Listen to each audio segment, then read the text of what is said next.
மேடவாக்கமா தாம்பரமா? மேடவாக்கம். மேடவாக்கமா நாவலூரா? நாவலூர். நாவலூரா பூந்தமல்லியா? பூந்தமல்லி. பூந்தமல்லியா பொன்னேரியா? பொன்னேரி. பொன்னேரியா கும்மிடிப்பூண்டியா? பொன்னேரி. பொன்னேரியா ஆரம்பாக்கமா? பொன்னேரி தான்.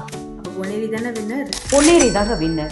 ஏன் பொன்னேரி வின்னர் அப்படின்னு பாத்தீங்கன்னா, பொன்னேரியை சுத்தி வேற லெவல் இன்ஃப்ராஸ்ட்ரக்சர் டெவலப்மெண்ட் வரப்போகுது. ஒன்னு அத்தானி போர்ட்டு, ரெண்டாவது சிபிஆர்ஆர் ரோடு.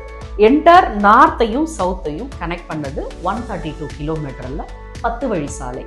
மூணாவது சி பிரிட்ஜ். இந்த சி பிரிட்ஜ் 65 கிலோமீட்டர் கடல் வழியா மகாபலிபுரத்தை போய் இணைக்குது, எண்ணூர் டு மகாபலிபுரம். ஃபோர்த் ஒன்னு இசிஇசி ரோடு. இது east coast economic corridor road.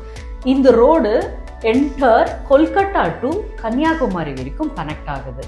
Fifth one தாங்க சூப்பர். 27,000 ஏக்கர்ல சேட்டலைட் சிட்டி வரப்போகுது. கொஞ்சம் நினைச்சு பாருங்களேன், ஒரு 27,000 ஏக்கர்ல சேட்டலைட் சிட்டி வந்துருச்சுன்னா எப்படி இருக்கும் நம்ம பொன்னேரி? வேற லெவல் தானேங்க. இதுதாங்க நம்ம பொன்னேரி அதிசயம்.